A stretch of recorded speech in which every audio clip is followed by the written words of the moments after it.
This is Good Omens, Episode 3, Hard Times on TV Podcast Industries, in association with...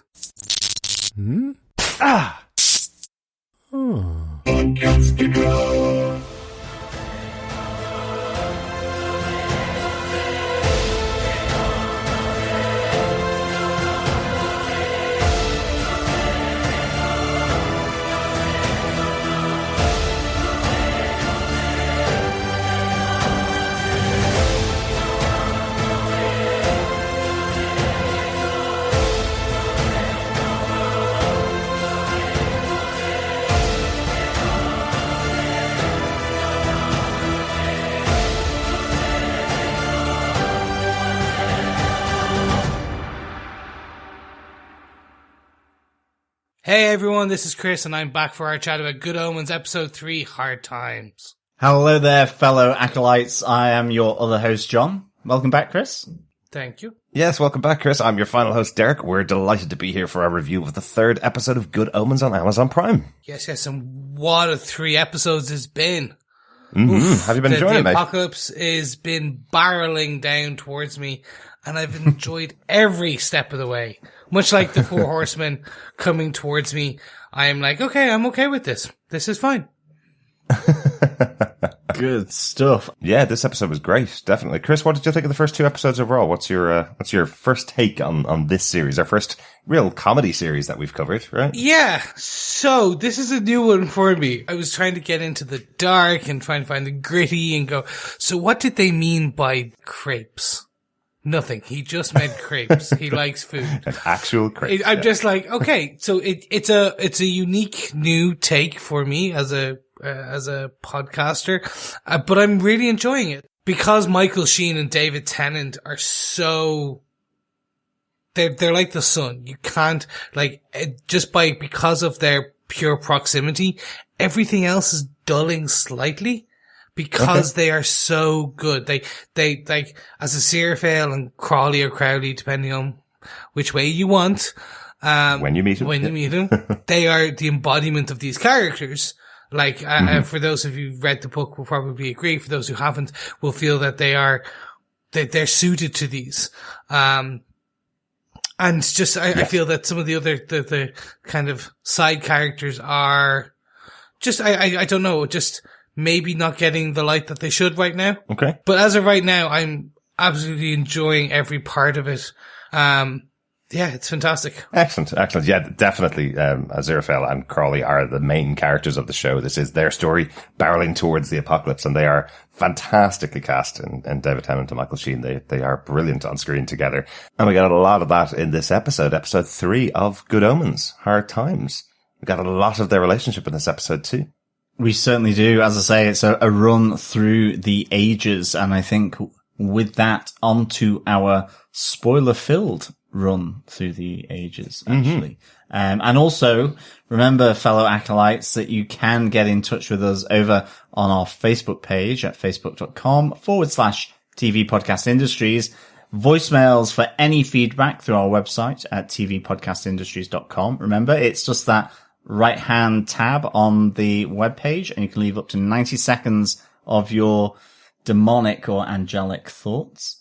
And of course, then you can send in email feedback to goodomenspodcast@gmail.com. So please get in contact with us. I know we've certainly had a few comments through on our Facebook page, so we will be sharing those with you a little later. Yes, but before we jump into our top 5 signs of the apocalypse, John, do you want to give us a short, brief synopsis? Sure. Throughout their 6,000-year relationship, Aziraphale and Crowley have discussed the ineffability of God's plan. From the flooding of Mesopotamia to the crucifixion of Jesus Christ, and from the Roman Empire to middle-aged England, they realized they could carry out each other's jobs. In return for Crowley saving Aziraphale from a beheading in Paris and some Nazis in London in the 1940s, he asks for some holy water in case everything goes wrong. Aziraphale finally concedes. Meanwhile, as everyone begins to see the signs pointing towards Lower Tadfield in Oxfordshire, Adam gets an education on the world's issues from Anathema Device, and Famine receives his call to war. Tadfield in Oxfordshire. Well, very good, John. That's a little geography lesson for the rest of us who didn't notice that on the map. It's in Oxfordshire. Very good. Thank you. This is where our fellow acolytes are going to come back to us and say, well, actually. It's in Cambridgeshire, yes. No, that would truly be devilish. But gentlemen, let's jump on to go through our signs of the apocalypse as we barrel towards our call to war. First up, Derek, do you want to take us away? Yes, our first sign of the apocalypse is the friendship throughout the ages. This is probably one of the longest openings for a TV show so far. About 24 minutes long before the actual opening credits roll. There's only one show that's had a longer cold open, which was the first episode of the show, The OA, which had a 57-minute opening before the credits rolled. But the reason for that, I suppose, is because that was the first episode of the show, and I don't know whether it stands up against this, which is right in the middle of the series and gets almost half the episode done before they roll the credits. A great little mechanism to show you that that's the end of your flashbacks, is after all the 4,000 years of these relationships, and then you roll the credits as well. Nice little mechanism there. Yeah, it's really good. I have to say, what they had to do for the production, you know, they took us from Noah's Ark through to the Crucifixion, Ancient Rome, the French Revolution, Kingdom of Wessex, Shakespeare's Globe Theatre, St. James's Park in the Victorian period, the Blitz in London, right through to the psychedelic era in the 1960s, the swinging 60s, I think, although I think I had that down as the 1970s. All the production changes that had to happen for them to deliver this backstory effectively of Aziraphale and Crowley's friendship, although Aziraphale would probably banish me to hell for that or something like that. You know, this relationship between the two of them and how they, you know, get to know one another, how they come up with this plan, you know, the fact that we find out here, as you were saying, Chris, about the crepes, that Aziraphale is a bit of a foodie. He's in ancient Rome, seeing how they prepare oysters, and on each of these stages bumping into Crowley, and bringing this plan to effectively cancel one another out, or at least pretend and show head office that they are cancelling one another out, even though it might be one or the other doing all the hard work on that. So, you know, heads or tails, do you go to Scotland or not? So I really liked how they did this. And I think it really sets up nicely, later on in the episode as well. Really heartfelt moment, but you get that sense of how close they've become through this real whip round the ages, and their friendship throughout those ages. Yeah, it's definitely that shocking revelation that after 2,000 or 3,000 years on Earth, everything that Aziraphale has done has been cancelled out by something that Crowley has done. And then they kind of go, we could really just sit at home and drink tea or read books and go to meals and just let the world sort itself out, because everything we do is cancelling each other out. Or we could go out and you do one thing and do my thing while you're there, kind of idea. Great little concept between the two of them. I love that they set all of these moments throughout history at some really horrible moments, things that people would cry to God, why are you doing this? You know, this idea that God has decided to punish all the inhabitants of Mesopotamia by flooding the whole city and saving just Noah and his family. And the two of them are standing there going, he's not going to kill kids, is he? Is God going to kill children? Well, I guess that's the way we do it now. There are some great moments here for sure. I love the fact, you know, Crowley goes, I'd expect our lot to do this, you know, effectively drown the world. And also as the unicorn goes fleeing and there's only one left. So of course we don't get unicorns anymore, which is such a shame. I wonder if it's true. I like the implication that Crowley doesn't know how sex works, because he goes, oh, well, you still have one of them. It's all right. Like, that was brilliant. Doesn't seem to realize you need two. I enjoyed, like, for me, it was the round table. It's the Black Knight. And that was just, so, like, the coming out of the mist. It's very, and the one thing I will say, it's very, very British humor. And of course, that is because of the two writers, Terry Pratchett and Neil Gaiman, being very British. This did remind me, this whole flashback reminded me very much of, I want to say Hitchhiker's Guide. So, you know, when they were just traveling to all the different planets and there's always something different, something quirky. This what this reminded me of. I get it. I get that, definitely. Yeah. For me, it really reminded me of Monty Python. We have a little bit of the Holy Grail in there. We have the meeting of the White Knight and the Black Knight on the battlefield, both kind of going up against each other. Really, for me, totally Monty Python. We have the Life of Brian with the crucifixion going on, the people watching the crucifixion having a little bit of a comedy moment from the spectator area, effectively. And then, of course, Blackadder. You know, we have the French Revolution going on. Of course, it's going to remind you of Blackadder in there as well. There's definitely been some moments of beheadings going on and mistaken identity going on in Blackadder. I think that's it, really. There's a real silly mix between all of these different time points in history. And I think it's, you know, you're at the crucifixion, and you have Aziraphale going, I'm not consulted on policy decisions, which is just really funny for me. Absolutely. And I love the fact that Crowley is there going, well, what did he try and do? It's like bring peace and love. Oh, okay, right. Yeah. Well, I'm not surprised. Yeah. I'm not surprised he's being sort of put up on a crucifix, you know. But then you hear, you know, Crowley saying he took Jesus to the kingdoms of the earth because, well, his travel is limited as a carpenter from Galilee. Yes. So there's a real nice mix here between just like the real serious that someone is being crucified essentially for saying, you know, love your neighbor as you would love yourself. And I think then it has really nice lighter moments as well. And I thought the silhouettes of the crucifix, or the crucifixes, I should say, on the sort of the evening sky was just a really beautiful shot, from the director, which really atmospheric of that. So there were so many different points along this route through history, as well. I could name loads. Yeah, it's a really good moment. If I remember my Catholic teachings right, what Crowley's talking about, showing Jesus all these other kingdoms of the world, is when the devil is effectively trying to tempt Jesus out of the desert during Lent, when he's doing that 40 days in the desert, and the devil is tempting him with all these worldly desires and worldly visitations and visions that he's giving to him to try and tempt him off that rock and tempt him back. That's if I remember my teachings correctly. It's been a long time. I was taking the whole Jesus, they took, remember when he disappeared? Like where he went from age whatever to age 30 something. Right. I took it as that's when Crowley was just bringing him on the tear as a boy kind of thing. I think you can read it like that. Yeah, I think he says shows him, which just means visions, because I don't think he would travel with the devil for 30 years. Well, it was a demon. Come on, it's not a devil. It's a good-ass, fun demon.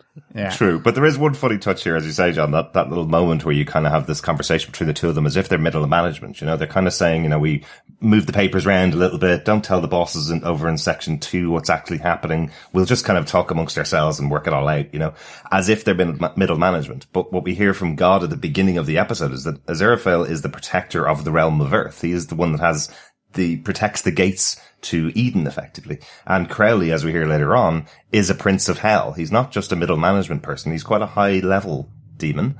There are other levels of demons that are above him, but he's pretty high level, you would think. And given he's the one that was sent to tempt Jesus Christ, you would expect that that's quite a high level of a devil that's being sent to do that. Yeah, I mean, it's a really nice moment with Aziraphale kind of trying to, put the brick or the stonework back together, around the Garden of Eden, and is kind of caught red-handed by God. So yeah, I mean, they're not middle management, but I love the fact that, you know, when they are in the Kingdom of Wessex with the Black Knight and the whole realm of King Arthur, that's where they go.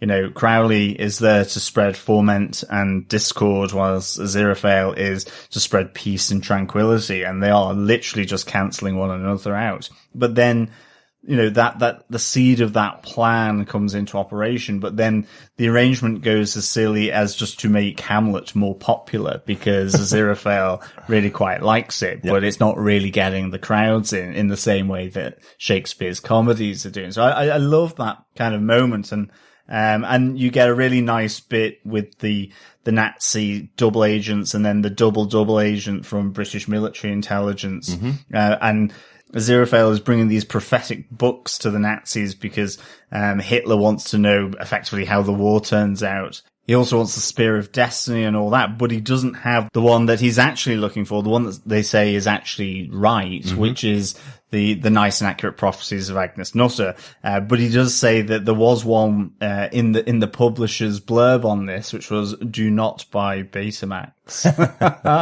I just loved it. Yes. And then you have Anthony J. Crowley coming in, sort of on the hot tiles of the church, which was just a fantastic little bit of observational comedy where, you know, he's coming onto sacred ground as a demon. So he's just it's like being on hot coals. That is hilariously put together.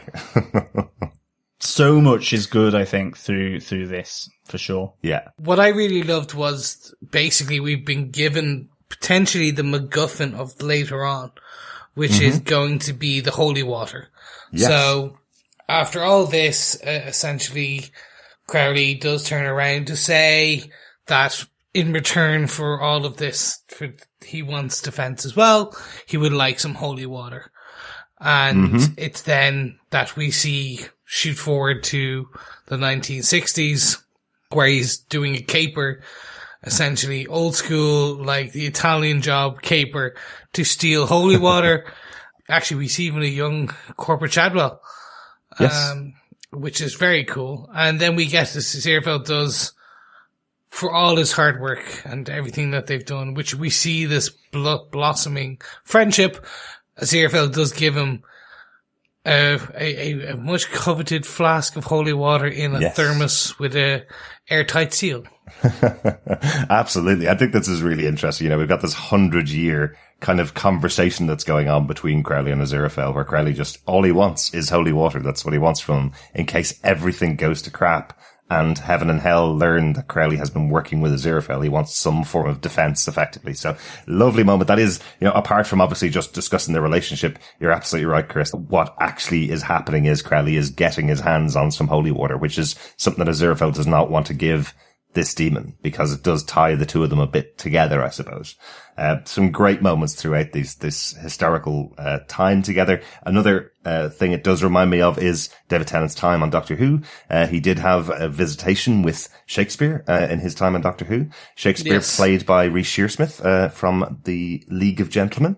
Another couple of members of the League of Gentlemen joined the show as well, John. Absolutely. The two Nazi agents there in the church, Mark Gatiss and Steve Pemberton are there as those two Nazi agents. So really good to see the League of Gentlemen grouping brought together within the episode. So yeah, really like that, I have to say. And also it's quite nice here that you get the sense of Mr. Shadwell being with Crowley. And, you know, we've heard about these agents of his that are on Earth, but they're not really very good. And you kind of assume then that this is Mr. Shadwell. Yes. Major Shadwell. And certainly when you learn a little later on in the episode, which I do think is one of the funniest moments in this episode, where the god says how Witchfinder Shadwell isn't really the one who controls the Witchfinder army. That is instead, and it runs through these different people, but there's kind of old photos associated with it.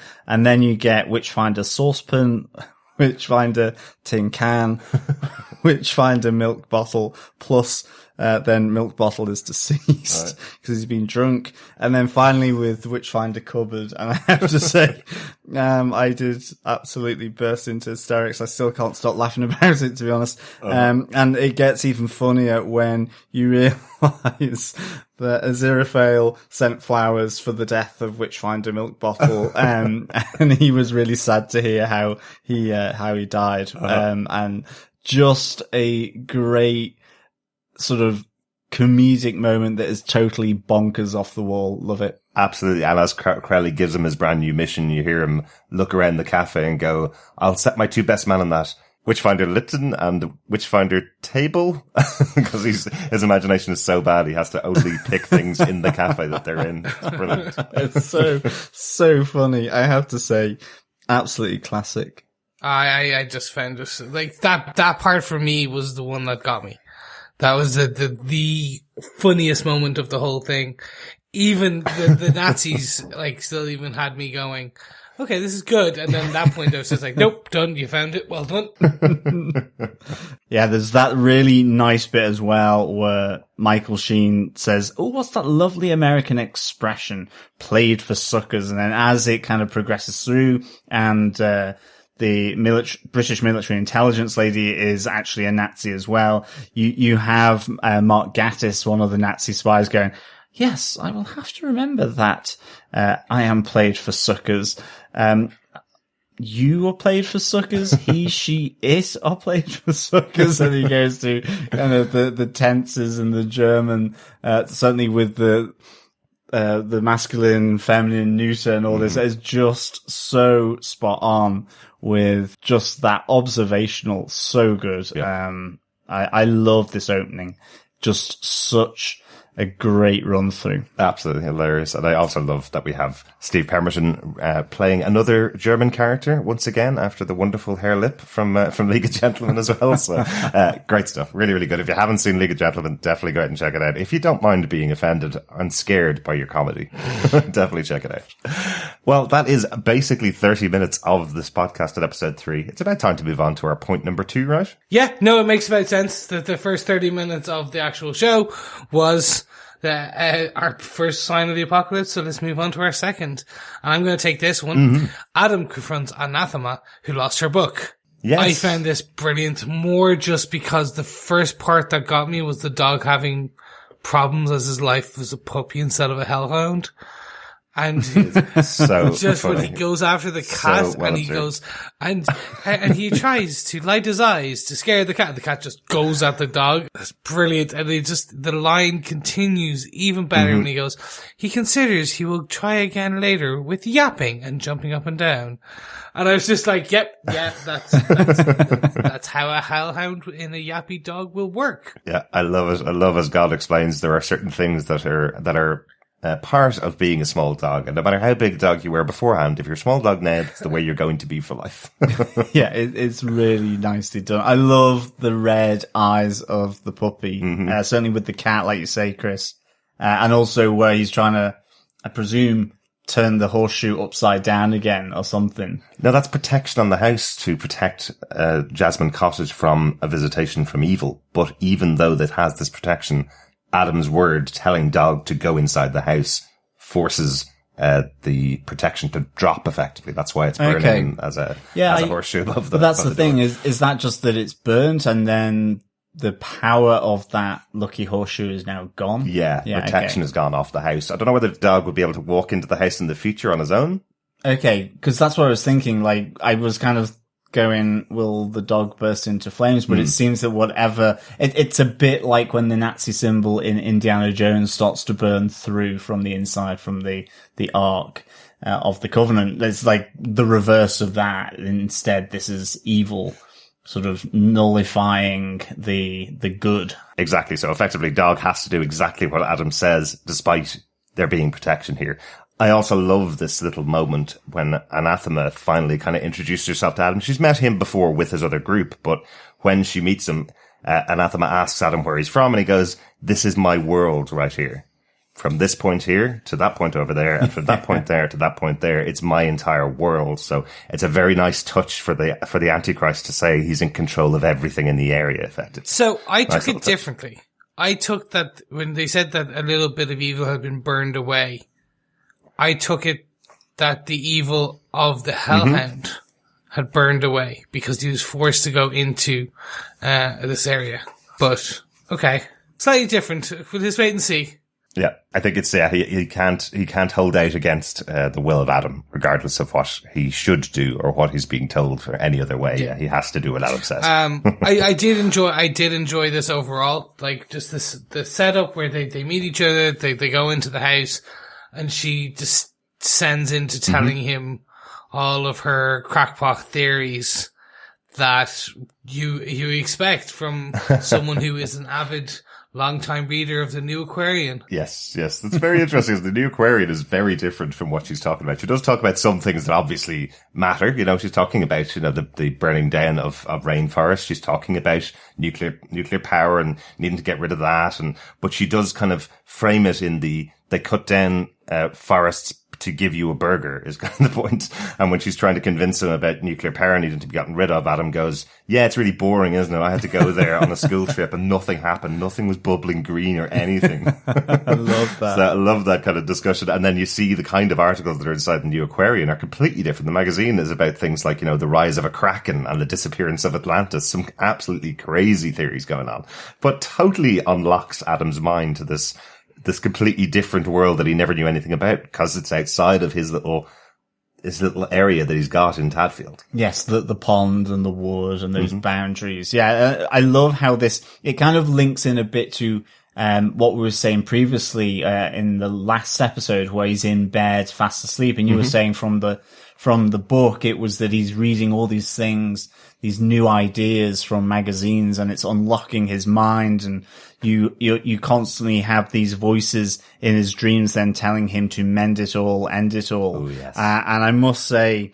the fact that I was wondering why are they focusing on the sherbet lemons on his bed, and then you have again it's just that matter of factness as the nuclear scientists are told that they have to go and look into the nuclear reactor because something that should be doing however much power has gone to 0%. You just hear the lady go, well, that's not something you see every day, as the nuclear reactor has disappeared. And instead, lit in all its glory is a sherbet lemon, that has replaced this nuclear reactor. And it is just, oh dear, I did laugh. That's hilarious. It's really good. It's hilarious. I love that it's still providing all the power that the nuclear power station did before, but it's not coming from the sherbet lemon. It's coming from absolutely nothing because it's the absence of the nuclear reactor is what Anathema told Adam that she wanted, not the absence of the power generated by it. But it's kind of Adam's thoughts are becoming reality as he learns these new ideas or these new ways of doing things that he seemingly agrees with, but for different reasons. Yeah. Anything else on that one, Chris? I want to see what additional New Aquarian mumbo jumbo makes it out into the real world. I do want to see Atlantis kind of rise off the shore of, I don't know, the United Kingdom. Atlantis is found, right, or something like that. It's just all these little ones that you'll see in the background on the TV. And I think that's where we're going to get some quite fun things out of this. Yes, there's a few things hinted at in the opening titles that I'm not going to point out for you if you haven't noticed them. let you check those out the next time you watch an episode. But you're absolutely right. This is a big show of power as well for the Antichrist. This is his first moment of power, and these things are happening while he's asleep. What's he going to be able to do when he's awake and concentrating on it? Yeah. Scary stuff. Yeah, exactly. I think onto our third sign of the apocalypse. Aziraphale tries to stop it. Yeah, I think this is a sign of the apocalypse when one of your main characters is trying to stop the apocalypse, right? Because it's got to go bad, right? He's realized, hold on a second, I can't trust Crowley anymore. I can't work with him, or shouldn't work with him, or else heaven will kill me for it. I need to tell heaven that he's lost the Antichrist and we can go and save the universe. We can go and save the world from the coming apocalypse. Heaven don't seem to care very much about it, though. The kind of attitude of, well, how can we win a war if we don't have a war is the attitude that he gets from Gabriel and from the other heavenly hosts, I guess you'd call it, the four angels that he meets. Yeah, I mean, for me, it's definitely, they don't seem to care, but then they care very much that Aziraphale is acting suspiciously. Yes. I think one of them says he's been down here too long and I don't trust him. I think here though, Michael Sheen's performance of that awkwardness of trying to tell his boss effectively, Gabriel, that, all these hypotheticals and that may have lost the Antichrist, but, he can look to try and find it, even though he knows where, the Antichrist is. So, he's being really awkward. It's kind of like that school child who's been caught in a lie and is trying to get out of it. And I think Michael Sheen is amazing in trying to do that. I also loved him, practicing to speak to Gabriel as well. Where he's like, Gabriel, the almightiest of angels. Oh no, too formal. And then he goes, Gabriel, me old mate. And it's just really, really good when he's in his bookshop. And it's just a beautiful performance by Michael Sheen, I think. And it comes across as just comedically funny and so awkward. It's really good. I just totally enjoy any scene with John Hamm in it. The embodiment of corporate. Everyone knows a middle manager like this. Yes, and if you don't know a middle manager like this, and you are a middle manager, then it's probably you, right? Yeah, exactly.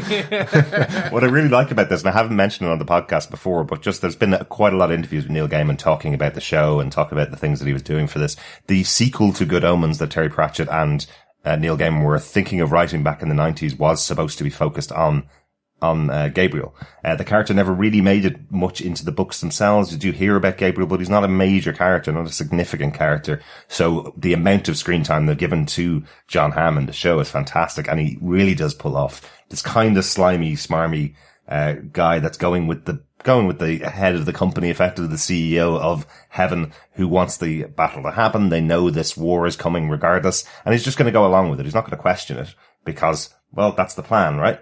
Yeah, absolutely. Does he have like purple eyes as well? Yes, he does. Yeah, yes. okay, I thought Good so. Good notice. I was kind of thinking, okay.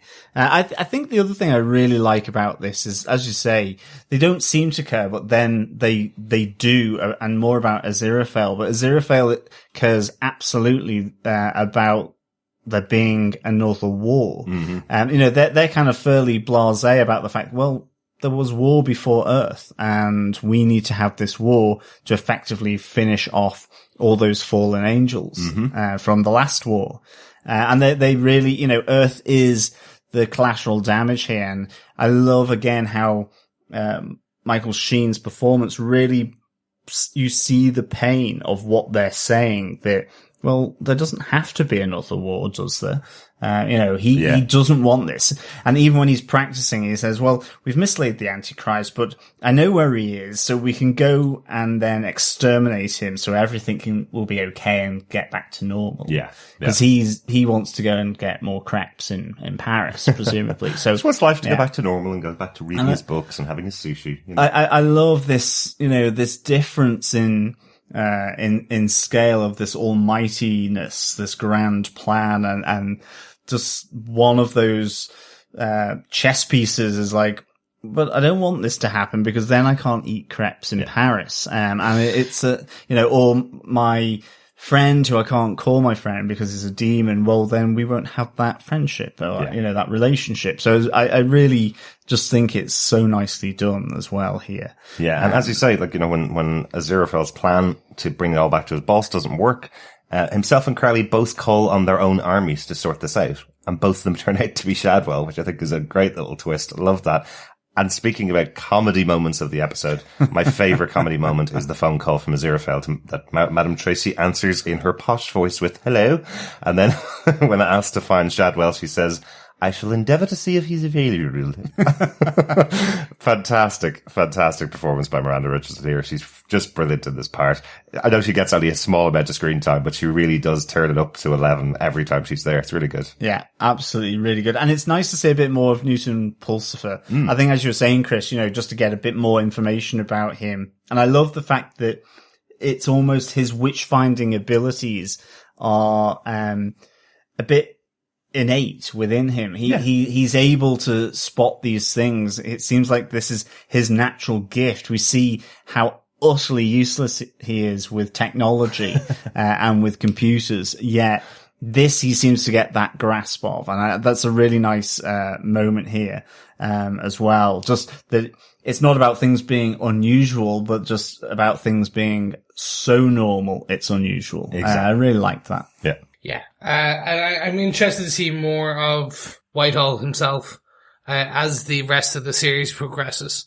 The one thing I will say is I'm wondering, I'm getting I'm getting at least 3 episodes ahead of myself, but did they There's only 3 episodes left, Did Chris. they fold in the proposed sequel parts into this? Because as you said, yes, it was going to be Gabriel focused. I'm wondering, do they take those parts and kind of fold them into this season? From what I'm hearing, this has been getting both critical and audience praise. Yeah. And we're just the first weekend after release, just so everybody knows when we're recording this. It's just after the first couple of episodes have come out on Amazon Prime. So we're seeing a lot of positive reaction from fans to this. All I know from the interviews that Gaiman had talked about was they had a conversation between himself and Pratchett about would they be able to do a sequel in the future? Because they've remained great friends over the 30 years since the book was written, until Terry Pratchett passed. They had the conversation that if they were to write a book, it would contain Gabriel, but they never really wrote anything, never started on the book in any serious fashion. So, being that all of this is all taking place over a 1 week period in the 11 years leading up to the end of the world, and this last, these episodes that are on the television and the book themselves are based really in that last 7-day period. Everything that's happening here with Gabriel is during that time. So I would be doubtful that a further book would go and take these scenes from Gabriel and put them into a second book. I think it would need to be a very different premise, I think, if they were to do it. I think they'll pull a second season somewhere. They will not. It has been confirmed by Neil Gaiman he won't be able to work on a second season. This is a labour of love for Terry Pratchett. There you go then, alright. This is a one-off miniseries. In fact, in the title on Amazon Prime, they list it as an event series. I like that, okay. From our listing. Yeah, so it is a big event, and I think we did talk about it. I know, Chris, you were here for a preview episode earlier on before we talked about these, but one of the things is that really for Neil Gaiman to sit down and write a 6-episode TV show is quite a massive endeavor for him to do. He kind of says he did this as labor of love. It would make him a lot more money if he sat down and wrote some books, to sell, because his audience is gagging for him to write more and more books. But he did this as the last request for Terry Pratchett. It's a lovely sentiment. Lovely sentiment. Well, okay, absolutely. So we're going from a feast of 6 episodes to potentially a famine. So let's move it on to the 4th sign of our apocalypse. Yes, Famine's getting his call. He's going up to the big leagues. Yes, we've all seen this happen in the world, haven't we? How dinner is getting smaller and smaller, and people are getting happier and happier to pay more and more money for less and less food. Chris, what do you think of this scene as effectively Dr. Rabin Sable is describing what the new famine is? It's effectively haute cuisine. I enjoyed this so much. As a man who loves his food, too much sometimes. Potentially I do need some haute cuisine. But it was just really like the scene is, here's a balloon filled with the lavender scented air, and that will be your first course, and then just pops it in front of her. She's like, oh, amazing. And I've seen this type of thing. I find it so hilarious. I just, yeah. Yeah, go to a Heston Blumenthal restaurant and you might be presented with chicken froth on a reduction of broccoli gel with a mushroom foam. That takes 7 days to prepare and will empty your wallet quicker than anything else. Absolutely brilliant. And the fact that Famine is also developing not just haute cuisine, he's also developing a food called chow for everybody else, which is a food that has absolutely no food anywhere near it. Yes, his food-free food. Yes. I must say, I thought it said, it kind of had the terms and conditions coming up really quickly, where it's, will help you lose weight and liver function and may cause anal leakage. And of course, it's just like excellent stuff. Brilliant. Yeah. Food-free food. It's a Twinkie, isn't it? Is that the start of it? Well, that's the thing that will survive the apocalypse. So there'll still be Twinkies in space if there is an apocalypse. But it's really good to call out because this is the second member of the horse people of the apocalypse, as they're being called, the riders of the apocalypse. So we have war last episode, famine this episode. Hopefully we're going to see the other two get their call in the next episode. Yes, we have pollution and death still to come. Mm-hmm. Yes, looking forward to seeing more of them. We get on to our final sign of the apocalypse because obviously the majority of this episode, the first 30 minutes of the episode, was explaining the relationship between Crowley and Aziraphale. And at the end of this episode, it is the end of Crowley and Aziraphale's friendship, right? That's kind of what you get from this. It's a separation of ways, and it is made the more impactful, really more powerful because of that, as you say, the cold opening, which is 30 minutes or so, Yeah. where you really get connected to their time spent together on Earth through the ages, and here at the bandstand, you have Crowley and Aziraphale effectively saying that their friendship is over. And you can see the conflict in Aziraphale, as he's towing the party line effectively. It's not our side. I think Crowley is very much happy that it's their side, that they're doing this for them. It's why he's got the holy water insurance. But Aziraphale, has been the more reluctant partner here in this relationship.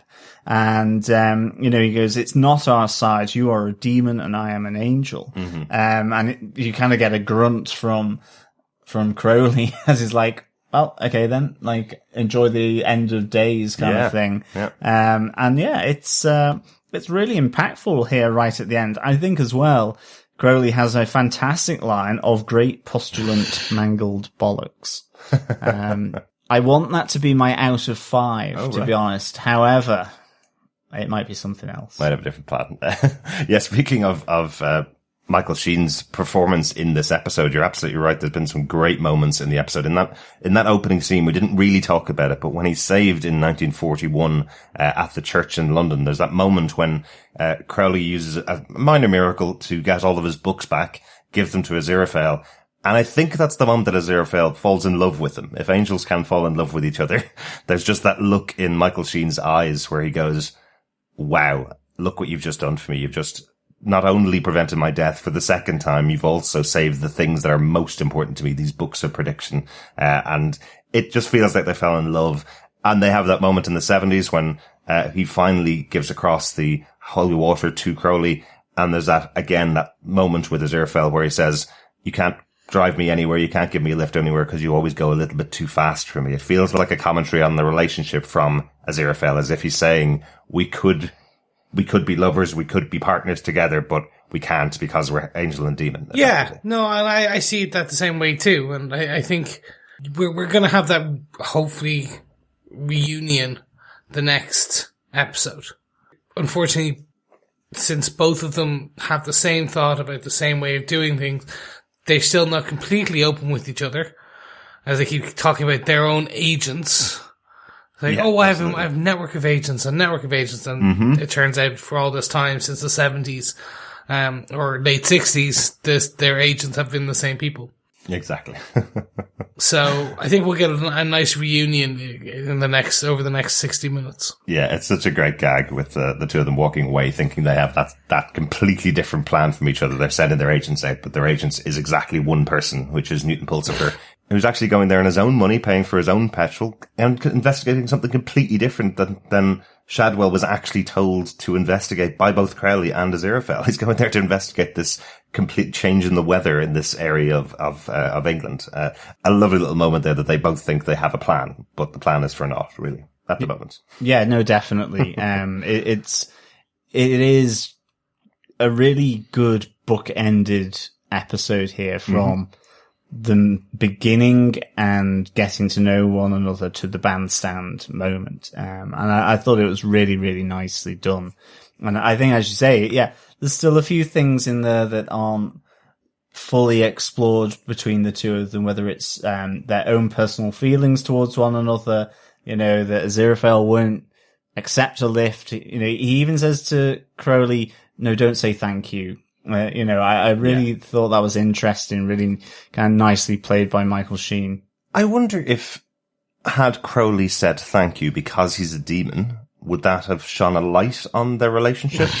Would heaven hear about a demon saying thank you to someone? Is that why he says, shall I say thank you? And he says no. I wonder, is it like suddenly this kind of radar pans out to the universe to go, you've got demons saying thank you to people here, there's something going on. Is that a big warning sign? I don't know, but I wondered just the way the conversation happened between the two of them. I'd love to see that. Like, if we do see that later on, just as we see a thank you, wah, wah, wah.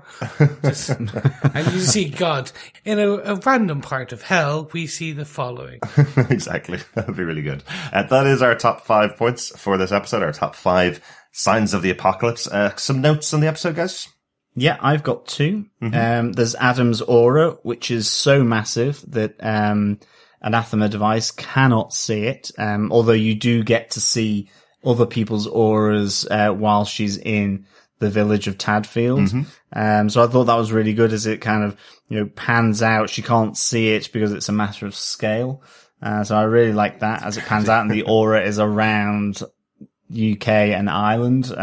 So a massive aura. Yeah. And then also just the neighborhood watch guy, JP Tyler, played by Bill Patterson.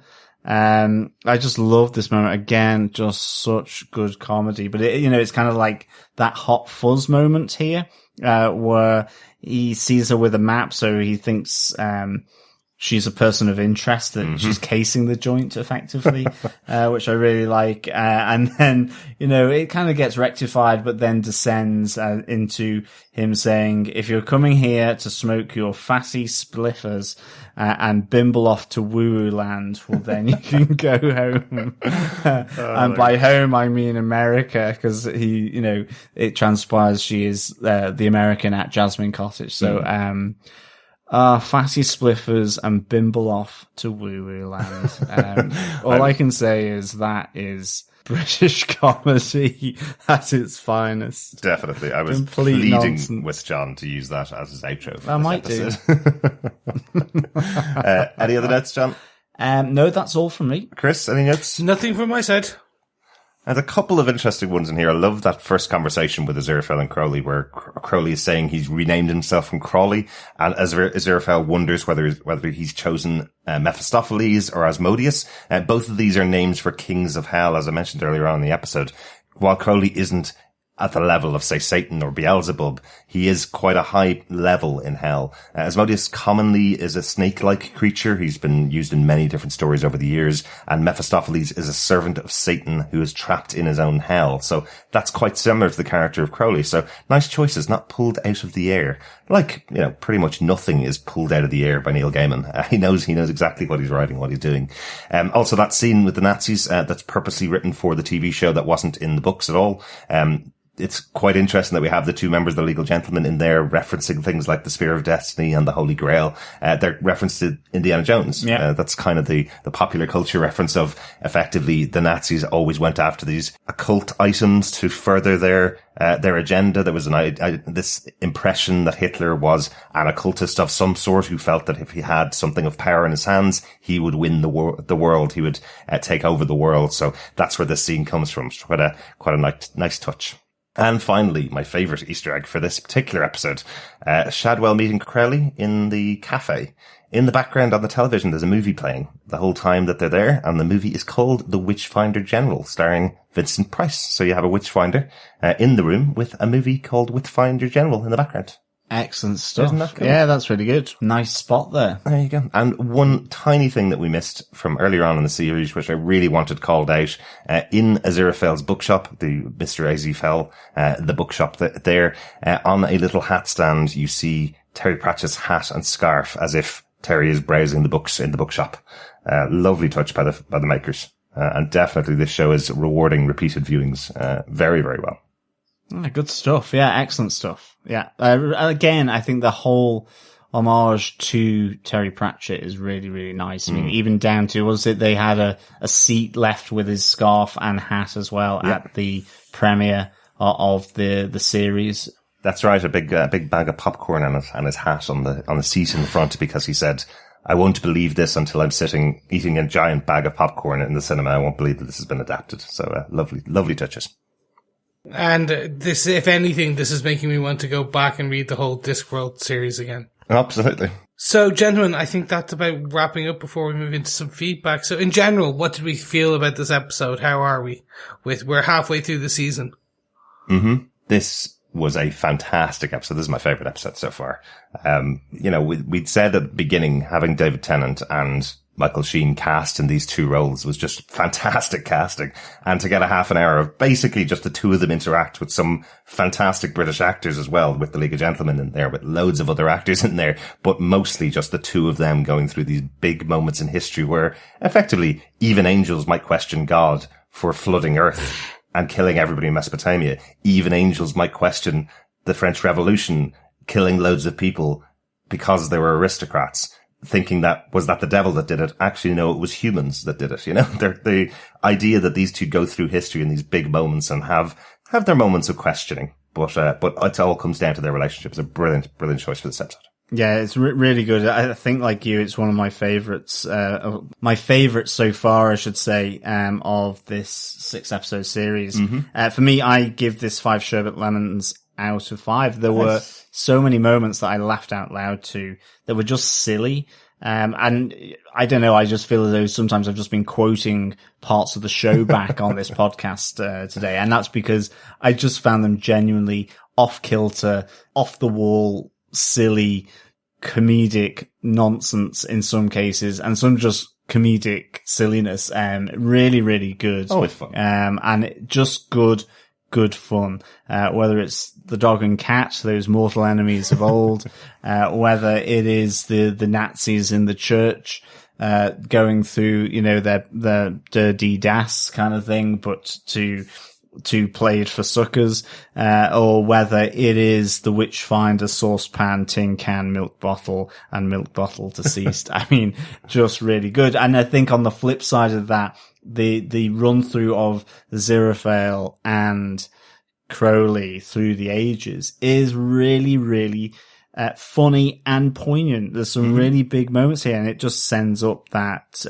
bandstand divorce, I suppose, in that sense. That's terrible. I know it is, isn't it? How many It really is. bandstand divorces do you know about? Is that a I don't thing know. I think so, or, you know, by the seafront divorce or something like that. It's All just, of them, this was definitely the worst and most painful. yeah. So I think, just really great moments that develop their relationship and ultimately, bringing it to that bandstand end, I suppose. So yeah, I absolutely give this 5 sherbet lemons out of 5. Nice. The most powerful sherbet lemons in the world, powering an entire power station, nuclear power station. There is also one little one that I forgot to say, which was that, did you notice that Shakespeare got a line for Antony and Cleopatra from Crowley? Crowley quotes basically a line, and Shakespeare goes, "That's pretty good. I might write that down and use that later." So, nice little touch. Chris, overall, what did you think of the episode? I'm with both of you. This so far has been the episode of the season for me. Very much because, as I said, the beginning of this episode, I'm in love with the connection the two David Tennant and Michael Sheen have in this. They are kind of shining so brightly, and a whole 30 minutes of just that before we even get the credits opening was just amazing. Excellent. Let's get on to some feedback. If you want to join us over on our Facebook page, you can join us at facebook.com/TV Podcast Industries, where we're talking about Good Omens right now. Bob Phillips shared his thoughts about episode 2 over on the Facebook group. He said that there is some lovely foolishness throughout this episode. Comic timing of the pair, Tennant and Sheen, is perfection. That in an interview podcast themselves, I've heard, so I'll be popping over to listen to that really soon. Loved the reappearance of the hapless nun who slipped into mind control like she did when playing a unit scientist in the Zygon Invasion and Inversion over in the Doctor Who universe. Nice catch there, Bob. Yeah, good catch there. Absolutely. We know there's loads of actors that have been over in the Doctor Who universe. I did not catch that Sister Mary Loquacious was one of the scientists for UNIT over in Doctor Who. Really cool. Actually, Adam Young's dad is also a character that was an actor in Doctor Who. He played the father of a possessed child as well. So interesting that they've brought him over as well. Bob continues, also, I was just wondering, just before the paintball, if we get some comment about how Angel, there's no way I'm spelling azithromycin correctly.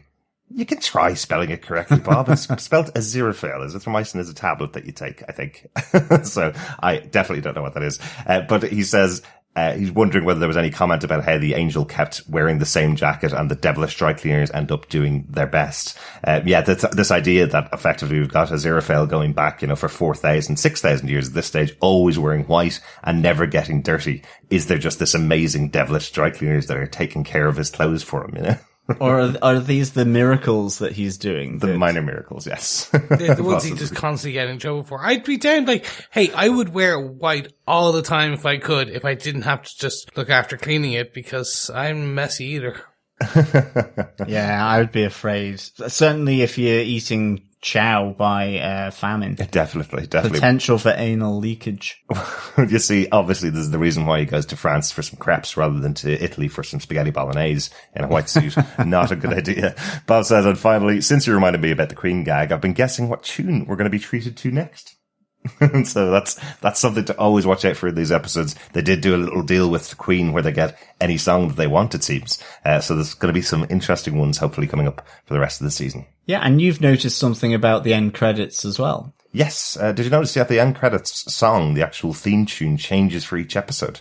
It does a little style change depending on something that might have happened in the episode. So in episode 1 is the same. It's just the extended version, I think. Episode 2 is much more of an 1800s kind of style, an old age English style, because we had the first view of Agnes Nutter. And episode 3 here, because we had the swinging 60s, this was much more of a 60s kind of, 60s version or take on the theme tune. If you haven't noticed it, go back and check the credits at the end. I completely missed that, so that's now exactly what I'm doing after this.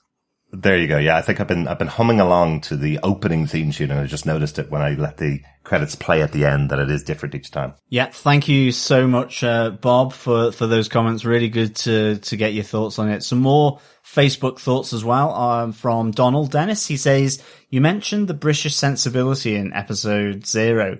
It has been a long time since I've watched a show with so much of that. I'm really loving it. Yeah, absolutely. And I think this episode ramps it up even further for that kind of British sensibility and certainly just great silly comedy, just off the wall really. Yeah. As well. Thanks, Donald, for that. I know there's a lot of Anglophiles who are big fans of Monty Python and big fans of Blackadder and those types of shows, and it feels like a long time since we've had something this kind of level of budget and this level of comedy. So I'm so glad that it's translating really well. Yeah. 100% Donald's completely there with you on this. We also had some feedback from John Higley, who said, the thing that really impresses me the most about actors is good body language. For example, the episode of Veep where Julia Louis-Dreyfus' characters develops a nervous eye flutter twitch is damn near a magic trick. Just amazing. Right up there all the way through are Michael Sheen and David Tennant's performance in this. Perfect posture, deliberate motions broken by nervousness, and amazing facial expressions with Sheen, and a swaggering, slithering, lounging Tennant that juts his jaw and stabs out his tongue and alternates his face between relatable humanity and completely wickedness. So damn good. So damned good, even. Oh god, yes. Damn, definitely. Oh, damned. I think this episode had so many examples of this that we pointed out as we talked through it as well, but so many great examples of these two guys on top form.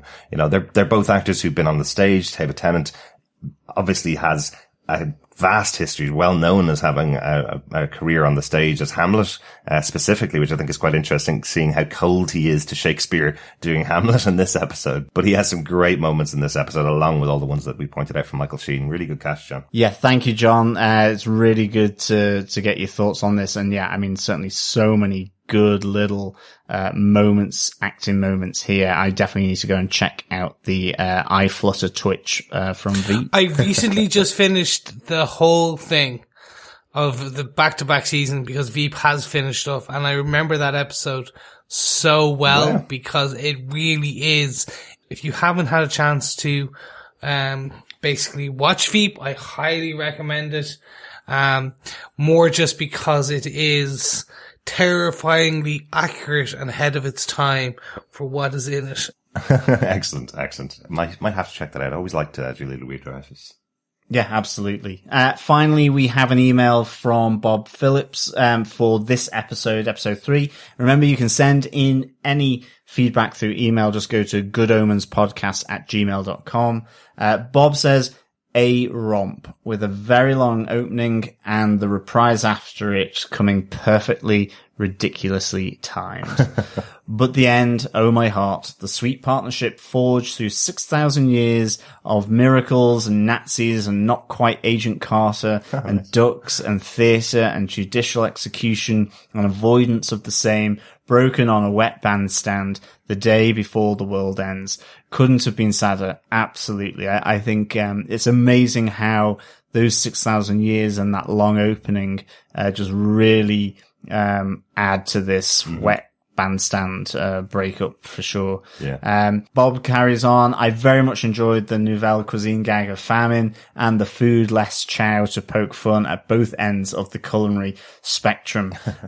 Both ends of the biological spectrum as well, no doubt. And also, Bob says, almost wished we'd had Aziraphale singing opera as he went to meet the Dark Knight. Then we could have had You're My Best Friend playing when Crowley got into his car next. Oh. That's a nice thought, actually, yeah. Bob finishes off with fun pod as always. Cheers, Bob. Thank you so much, Bob. Really good to get your thoughts.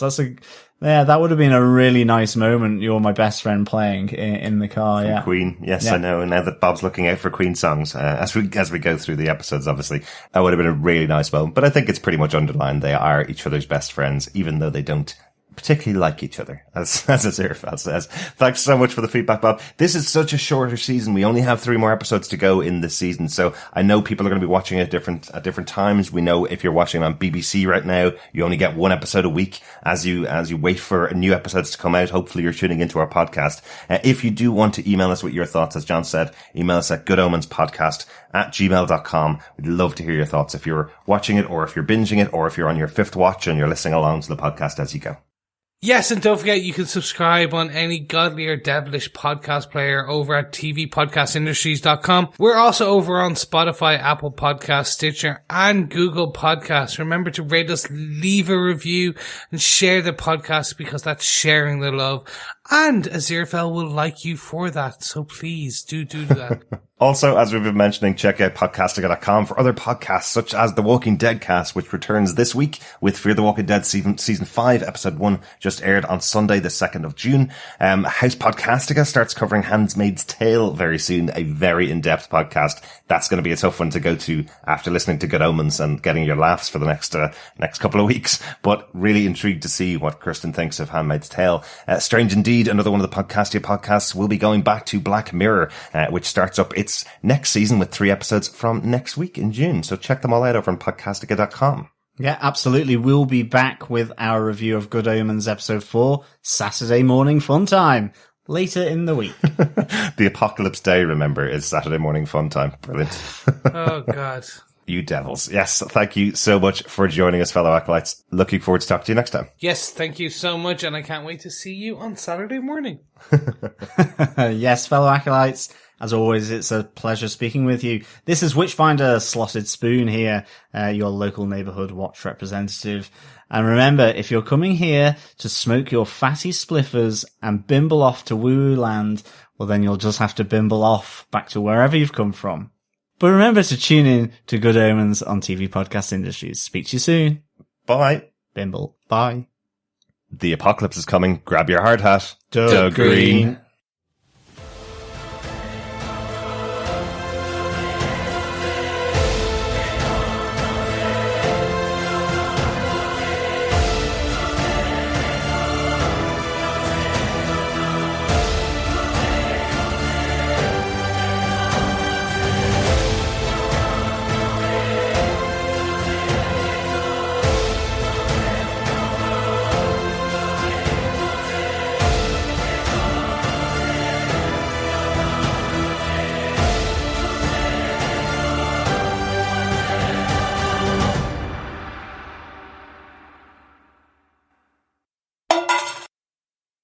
Witchfinder Lipton. Witchfinder table.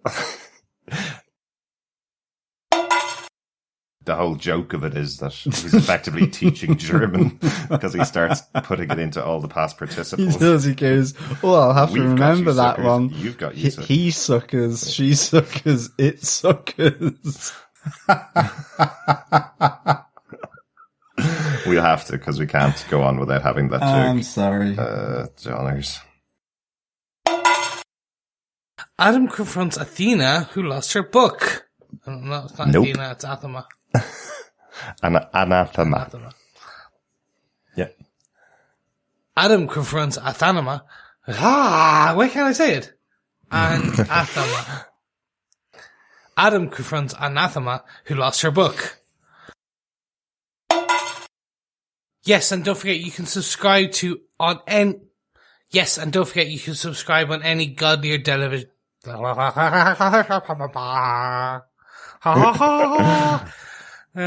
nuns would be proud. Which one's the Order of St. Beryl? Or Whichever nuns you got on tap. the Chattering Order of St. Beryl would love our podcast. That's pretty much what they are there for, isn't it? And for the Shakespeare, I should have gone, hey, nunny, nunny. Nunny. Yes, and you can subscribe on any godly or devilish podcast player through what? No, that's over at. Guys, you can't write stuff. If you write stuff, I read it. Anything I'm literally that's seeing. What was that from? Ron Burgundy. If you put anything there, he's just gonna read it. Hi, Chris.